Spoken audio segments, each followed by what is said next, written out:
नमस्कार, मैं अंजलि मिश्रा। स्वागत है आप सभी का द न्यूज में। आपको बता दें कि उत्तर प्रदेश के मुख्यमंत्री योगी आदित्यनाथ लगातार बीजेपी की तरफ से कमान संभाले हुए हैं और लगातार जनसभाओं को संबोधित कर रही हैं। इसी बीच अब योगी आदित्यनाथ श्रीनगर, गढ़वाल और रुड़की के बाद चुनाव प्रचार को धार देने जो है कई तरह की अलग अलग जगहों पर भी पहुंचे। राजधानी देहरादून भी गए। इसी बीच रुड़की की एक तस्वीर सामने आ रही है जिसने सभी का मन मोह लिया है। दरअसल योगी आदित्यनाथ के साथ दिखे छोटे योगी आदित्यनाथ। जी हाँ, एक छोटा सा बालक जो है वो योगी आदित्यनाथ के पूरी तरीके से अटायर में दिखा, जो बिल्कुल योगी आदित्यनाथ की तरह ही नजर आ रहा था। उसी तरीके के कपड़े, उसी तरीके के बाल, उसी तरीके से चाल, उसी तरीके से बातचीत करने का ढंग। और योगी आदित्यनाथ खुद उस बालक को देखकर काफी ज्यादा उत्साहित हो गए और वहां पर उन्होंने उस बालक को जो बुके भी उन्होंने उसे जो है दिया और उसके बाद वो हाथ हिलाकर जो आम जनता से जो है संवाद करते नजर आए। वहां पर स्टेज पर मौजूद और भी बीजेपी के कार्यकर्ताओं ने बालक को बहुत ज्यादा प्यार दिया, जिसके बाद जो बालक है उसने मीडिया से इंटरेक्ट भी किया और क्या कुछ कह रहा है। छोटा सा बालक, छोटा योगी आदित्यनाथ लोग कह रही हैं इन्हें, जरा एक बार सुनिए क्या कुछ कहना है इनका। मुझे योगी जी बनना है और मैं बन के ही रहूंगा। अच्छा, इसलिए आपने ऐसा ये ड्रेस ले रखा है। हाँ योगी जी। जी ने तो शादी नहीं की, कुछ नहीं किया, फिर आप? मतलब मैं भी नहीं करना। मैं भी करूंगा। हैं? मैं भी नहीं करूंगा। क्या नहीं करेंगे आप? शादी नहीं करूंगा। क्यों? इसलिए इसलिए मैं मोदी जी को योगी जी को मैं अच्छा लगता हूँ, लाइक करता हूँ, तो इसलिए। जय श्री राम! जय श्री राम! जय श्री राम! मैं संजीव मेहंदी रत्ना, मेरा बेटा है शौर्य मेहंदी रत्ना, जो कि आज ये योगी आदित्यनाथ जी की स्वरूप बना है। ये बहुत लाइक करता है उनको, जब भी उठता है सोता है योगी जी योगी जी योगी जी। अब इससे पहले भी जब प्रदीप बत्रा जी की रैली थी रुड़की में, तो योगी नाथ जी का यहाँ पे कैंसिल हो गया था। इसने कहा पापा जी मैं बत्रा जी को नाराज नहीं करूंगा, पापा जी मैं अपने केश कटवाऊंगा, बाल कटवाऊंगा। इसने तुरंत अपने बाल कटवा दिए और योगी जी बना। आज फिर इसको लगा कि पापा जी, कल रिक्शा घूम रहा था हमारे आसपास, तो इसने पूछा कि पापा रिक्शा घूम रहा है, योगी जी आ रहे हैं। मैंने कहा बेटा आ रहे हैं। पापा मेरे अभी बाल कटवाओ। मैंने कहा बेटा मौसम खराब हो रखा है, ऐसा ना हो जाए कल सुबह ना आए योगी जी। कहते पापा नहीं, अभी बाल कटवाइए मेरे। आज सुबह मॉर्निंग में वेदर को देखते हुए मैंने जिला अध्यक्ष जी से पूछा, मैं कहा योगी जी आ रहे हैं, कंफर्म है? करे कंफर्म है। इसके आज बाल कटवाए गया, अपने बाल कटवा के ड्रेस पूरी पहनी, प्रेस करी और क्या पापा आज मैं जरूर मिल के आऊंगा, चाहे कुछ भी हो जाए। मेरे को वो पहचान लेंगे वहां स्टेज से। ये हाथ हिलाता रहा, उन्हें रुका नहीं। 11 बजे से लेके साहब आप तक बैठा है ये, 11 बजे से लेके, और 11 बजे से लेके इसकी योगी जी ने पुकार सुन ली और बुला दिया, बेटा आ जा मेरे पास। और बहुत खुश है आज, और हम सब परिवार पूरा रुड़की बहुत खुश है कि योगी जी ने इसको अपने साथ बुलाया। ड्रेस कहाँ से लिया? ये सर ड्रेस इसने खुद बनवाया है। बोलता है कि मुझे ड्रेस बनवानी है पापा योगी जी की, और बहुत इंस्पायर है योगी जी से। हमें समझ नहीं आता, योगी जी सारा दिन यही बोलता रहता है। ये बहुत इंस्पायर है।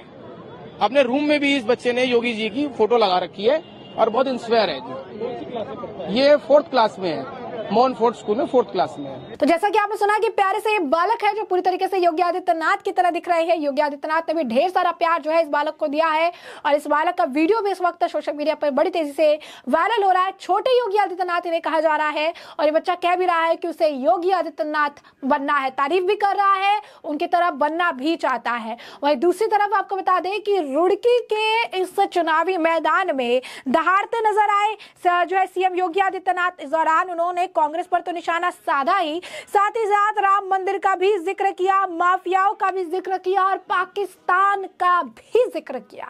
जी हाँ, बिल्कुल सही सुना आपने। आपको बता दें कि जनसभा आयोजित की गई थी, वहां पर उन्होंने जनसभा में सीएम योगी आदित्यनाथ कहते नजर आए कि किस तरीके से संवाद करने का जो है मौका मिला है, मेरे लिए आत्म साक्षात्कार होता है, कणकण में शंकर का आवाज। जनसभा में सीएम योगी आदित्यनाथ कहते नजर आए, माफिया और उपद्रवियों को इस लायक नहीं छोड़ूंगा कि वो उत्तराखंड में घुसे। यहीं पर वो नहीं रुके। आपको बता दें कि उन्होंने कहा कि माफिया और अपराधियों के लिए हमने कह दिया था कि देखो अब सुधर जाओ, नहीं सुधरोगे तो जेल से पहले जहन्नुम पहुंचा देंगे। जी हाँ, बिल्कुल सही सुना आपने। वहीं योगी आदित्यनाथ जो है वहां पर उन्होंने कांग्रेस पर भी निशाना साधा।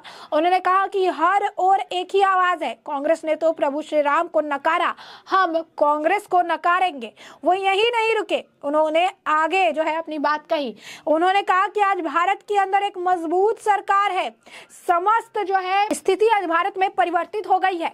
आज भारत में लोग अलग तरीके की दिशा, अलग तरीके की अगर आप कह सकें मानसिकता के साथ रहते हैं। उन्होंने कहा कि आज इतनी मजबूत सरकार है आज के वक्त में कि किसी भी तरीके की कोई स्थिति हो उसका पूरी तरीके से वो सामना कर सकते हैं। यही नहीं, आज की ये जो सरकार है, ये सरकार इतनी मजबूत है कि आज अगर पटाखा भी फूट जाए कहीं पर, किसी भी तरीके से जो है बाउंड्री कोई क्रॉस करके नहीं आ सकता है। और अगर कोई पटाखा भी फूट जाए तो फिर पाकिस्तान कहने लगता है कि ये पटाखा हमने नहीं फोड़ा है, हमने नहीं किया है ये। यानी पाकिस्तान की भी हालत खस्ता हो जाती है, क्योंकि ये आज का भारत है, ये पुराना भारत नहीं, ये नया सशक्त भारत है। ये वही भारत है जो आज सभी को विकसित भारत की संकल्पना और उसकी अगर आप कहेंगे मजबूती दिखाने वाला है।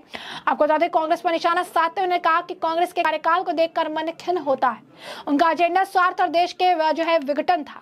उत्तराखंड का उन्होंने कहा कि सौभाग्य के दोनों सीडीएस जो है पौड़ी जनपद के लिए हमारी सीमाएं सुरक्षित है। उन्होंने कहा 3-4 ही जनपदों में नक्सलवाद है, तीसरे कार्यकाल ये भी समाप्त हो जाएगा। उन्हें जनता से कहा भाजपा को 5 कमल चाहिए। उत्तर प्रदेश के मुख्यमंत्री योगी आदित्यनाथ की 3 जनसभाएं तय हैं। इनमें एक जनसभा उनकी शनिवार को हल्द्वानी में हो चुकी है। आज देहरादून और श्रीनगर गढ़वाल में उनकी जनसभा है। शनिवार को हल्द्वानी के एमबी इंटर कॉलेज में आयोजित भाजपा की विजय संकल्प रैली उत्तर प्रदेश के मुख्यमंत्री योगी आदित्यनाथ पहुंचे थे और उस समय उनके साथ सीएम पुष्कर सिंह धामी भी मौजूद थे। सीएम योगी आदित्यनाथ हल्द्वानी की एमबी इंटर कॉलेज के मैदान में विशाल जनसभा को उन्होंने संबोधित किया था। उस दौरान भी उन्होंने यही कहा था कि माफिया को इस लायक ही नहीं छोड़ूंगा कि वो अपराध करके उत्तराखंड आकर देवभूमि को अपवित्र कर सके। उत्तर प्रदेश और उत्तराखंड का संबंध है, उसको कोई अलग नहीं कर सकता है। उत्तराखंड से जब नदियों का पानी आता है तो यूपी को उत्तर प्रदेश में बनाने में सहायता होती है। ये एक दूसरे से पूरी तरह रचे बसे हैं। पाकिस्तान को भारत का डर है, अगर कहीं कुछ हो जाए तो पाकिस्तान सफाई देने लगता है कि हमने कुछ नहीं किया है। पाकिस्तान को डर रहता है कि अगर थोड़ी भी चूक हुई तो लेने के देने पड़ जाएंगे। और आज भारत जो है विश्व रूप के तौर पर जो है उभरता हुआ नजर आ रहा है। और क्या कुछ कह रहे थे सीएम योगी आदित्यनाथ, एक बार जरा आप भी सुनिए। आपके एक वोट की कीमत है, ये वोट आपने सही दिशा में दिया है तो बहनों और भाइयों, देश सही दिशा में आगे बढ़ चुका है। अगर गलत दिशा में जाता तो वैसे होता जैसे उत्तर प्रदेश में पहले 17 के पहले रोज कर्फ्यू लगता था। आज तो कर्फ्यू नहीं लगता ना यूपी में। मुजफ्फरनगर तो आप ही के बगल में है ना, 3 महीने तक कर्फ्यू लगा था वहां। समाजवादी पार्टी की सरकार में 3 वर्ष तक कर्फ्यू लगा था। आज कर्फ्यू नहीं है। आज तो गाजियाबाद से हरिद्वार तक कांवड़ यात्रा की धूम होती है, कांवड़ यात्रा की धूमधाम से।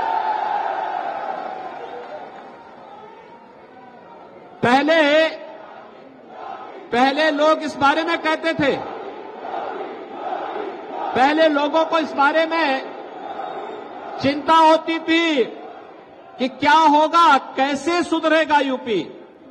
मैंने कहा चिंता मत करो, अब तक बेटी और व्यापारी की सुरक्षा 17 के पहले यूपी में खतरे में थी, लेकिन 17 में जब आए हमने कहा देखो सुधर जाओ भाई। सुधरोगे नहीं तो गफलत में मत रहना कि जेल जाएंगे, जेल के पहले जहन्नुम पहुंचा देंगे। और बहनों और भाइयों, आपने देखा होगा, यानी कुछ तो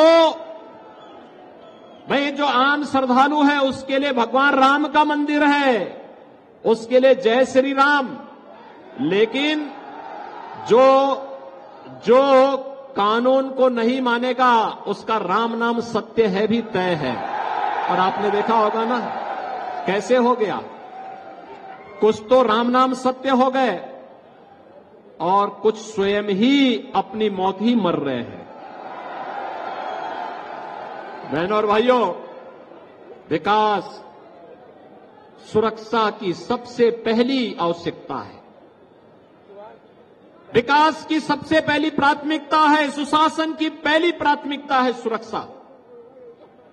देश की सुरक्षा हो या प्रदेश की बेहतर कानून व्यवस्था, ये केवल और केवल भारतीय जनता पार्टी दे सकती है। युवाओं की आजीविका की व्यवस्था हो या देश की आस्था को सम्मान देने का कार्य, विरासत और विकास का ये बेहतर समन्वय ये केवल भारतीय जनता पार्टी कर सकती है। देश के अंदर कांग्रेस ने तो समस्याएं दी है, ये आतंकवाद की समस्या, नक्सलवाद की समस्या, भ्रष्टाचार की समस्या, परिवारवाद की समस्या, देश के अंदर तो जातिवाद की समस्या। आज का जो संकल्प पत्र भारतीय जनता पार्टी का है, ये संकल्प पत्र कहता है कि चुनाव तय करेगा, एक तरफ नेशन फर्स्ट मोदी के नेतृत्व में है और दूसरी तरफ फैमिली फर्स्ट ये कांग्रेस और अन्य दलों के पक्ष के साथ में है। वे लोग फैमिली फर्स्ट को प्राथमिकता देते हैं तो एक परिवार से उभर नहीं पाते, और भारतीय जनता पार्टी सब कुछ राष्ट्र के लिए समर्पित है। त्रिवेंद्र सिंह रावत जी तो कई वर्षों तक राष्ट्रीय स्वयंसेवक संघ के प्रचारक के रूप में कार्य करते रहे। अरे उस बच्चे को भेज दो ऊपर, भेज दो उस बच्चे को ऊपर।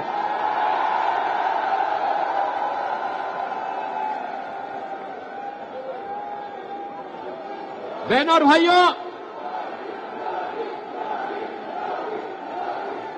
भाइयों, ये नेशन फर्स्ट और फैमिली फर्स्ट के बीच में चुनाव, जो देश के लिए समर्पण के भाव के साथ कार्य कर सकता है वही राष्ट्र के बारे में सोच सकता है, और जिन्होंने अपने परिवार को की चिंता से मुक्त होकर के देश के लिए अपने आप को समर्पित किया है, आपका सौभाग्य है कि आपका प्रत्याशी त्रिवेंद्र सिंह रावत उस परंपरा के वाहक हैं। उन्होंने कई दशक केवल और केवल इस बात के लिए समर्पित किए थे कि बहनों और भाइयों कि हम अपने देश के लिए जिएंगे, अपनी मातृभूमि के लिए, अपनी संस्कृति के लिए, उसके संवर्धन के लिए अपना जीवन समर्पित करेंगे। और इसीलिए उन्होंने संगठन मंत्री के रूप में अलग अलग स्तर पर कार्य करते हुए निरंतर प्रयास करते रहे, और आज इसी का परिणाम है कि आज उत्तराखंड में जब जैसे ही उनके नाम की घोषणा होती है, लोगों में उत्साह और उमंग का, युवाओं में, समाज के अलग अलग तबके में एक नया उत्साह देखने को मिला। और बहनों और भाइयों, आज मैं आपके बीच में यही अपील करने के लिए आया हूं, उत्तर प्रदेश और उत्तराखंड विकास की एक साझी परंपरा को लेकर के चलेंगे, एक साझी परंपरा को लेकर के। और उत्तर प्रदेश के अंदर हमें विकास भी करना है, सुरक्षा भी देना है। बहनों और भाइयों, सुरक्षा का जितना बेहतर माहौल उत्तर प्रदेश में होगा, उसका सर्वाधिक लाभ उत्तराखंड को प्राप्त होगा। और मैं आपको इस बात के लिए कह सकता हूं, कुछ लोग ये बोलते हैं कि उत्तर प्रदेश में कार्रवाई हो रही है तो ऐसा तो नहीं होगा कि ये सब अपराधी माफिया उत्तराखंड में भागे। मैं कहता हूं, देखो, मैं उसको इस लायक ही नहीं छोड़ूंगा कि वहां से निकलकर इधर आ सके, इस लायक ही नहीं छोड़ेंगे।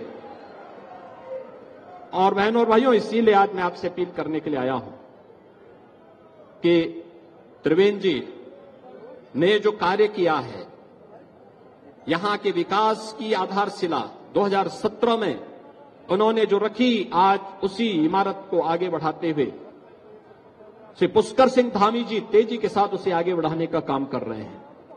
विकास की और विरासत की इस परंपरा को आगे बढ़ाने का जो शुरुआत उन्होंने 17 में प्रधानमंत्री मोदी जी के कारण प्रारंभ किया था, आज बहनों और भाइयों, हरिद्वार में उस व्यवस्था को और अच्छे ढंग से आगे बढ़ाने की आवश्यकता है। और इसीलिए आज मुझे आपके बीच में विशेष रूप से आने की आवश्यकता पड़ी है, क्योंकि मैं जानता हूं वैसे भी आपका आशीर्वाद भारतीय जनता पार्टी को यहां पे प्राप्त हुआ था। हमारे माननीय निशंक जी यहां से लोकप्रिय सांसद के रूप में उन्होंने एक शानदार पारी खेली, केंद्र में मंत्री के रूप में, शिक्षा मंत्री के रूप में देश को नई राष्ट्रीय शिक्षा नीति भी दी, और आज उन्हीं के आशीर्वाद से यहां पर त्रिवेंद्र जी फिर से आप सबके आशीर्वाद प्राप्त करने के लिए भारतीय जनता पार्टी के राष्ट्रीय नेतृत्व ने उन्हें आपके पास भेजा है। और इस अवसर पर मैं आप सबसे अपील करूंगा कि त्रिवेंद्र जी को इतने वोटों से विजयी बना करके भेजे कि बहनों और भाइयों, हरिद्वार संसदीय सीट पर रिकॉर्ड भी बने और विकास के मामले में फिर से आपको किसी जनप्रतिनिधि के साथ न जाना पड़े, बल्कि यहां के सभी माननीय विधायकों के साथ मिलकर के केंद्र और राज्य सरकार की हर योजना को इस हरिद्वार संसदीय क्षेत्र के हर गांव, हर शहर, हर वार्ड तक पहुंचाने का कार्य श्री त्रिवेंद्र सिंह रावत जी के द्वारा होगा। इस विश्वास के साथ आज देश के अंदर जो आवाज है, मैं तो जहां कहीं भी जा रहा हूं, अभी 3 दिन पहले मैं जम्मू गया था, एक ही आवाज। महाराष्ट्र से एक दिन पहले महाराष्ट्र गया था, वहां भी, राजस्थान में भी, उत्तर, दक्षिण, पूरब, पश्चिम एक ही आवाज है, और आवाज है कि जो राम को लाए हैं हम उनको लाएंगे। जब मैंने उनसे पूछा, मैंने कहा भी वोट किसको देना है, तो लोग यही कहते हैं अब तो। मैंने कहा कांग्रेस का, कांग्रेस ने तो राम को ही नकार दिया था, तो कांग्रेस ने राम को नकारा, हम कांग्रेस को नकारेंगे। पूरे देश के अंदर एक आवाज है, और इसलिए आप सबसे अपील है कि बहनों और भाइयों, श्री त्रिवेंद्र सिंह रावत जी को कमल चुनाव चिन्ह पर 19 अप्रैल को भारी बहुमत से विजय बनाने की अपील करने के लिए मैं आया हूं। आप सब सहमत हैं?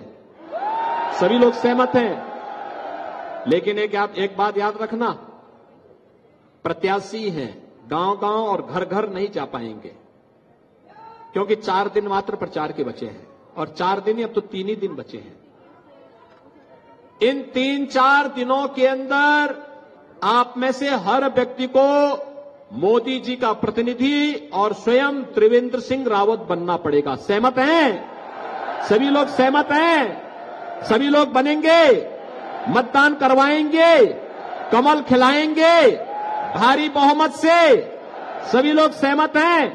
तो फिर मेरे साथ बोलेंगे भारत माता की। तो जैसा कि आपने सुना, यहाँ पे सीएम योगी आदित्यनाथ जो है अपने द्वारा जो है सारा कुछ बयान दे रही हैं, कांग्रेस पर भी निशाना साध रही हैं, तो माफियाओं की भी जो है जिक्र करके माफियाओं पर भी नकल कसने की बात कर रही हैं, और बदलते भारत के बारे में भी जिक्र करते नजर आ रही हैं। तो ऐसे में हमने आपको जो पूरा मामला है ये बड़े विस्तार से बताया कि पूरा मामला क्या है। उस मामले पर अब आपकी भी जो राय हो हमें कॉमेंट सेक्शन में कॉमेंट करके जरूर से जरूर साझा करिएगा। धन्यवाद।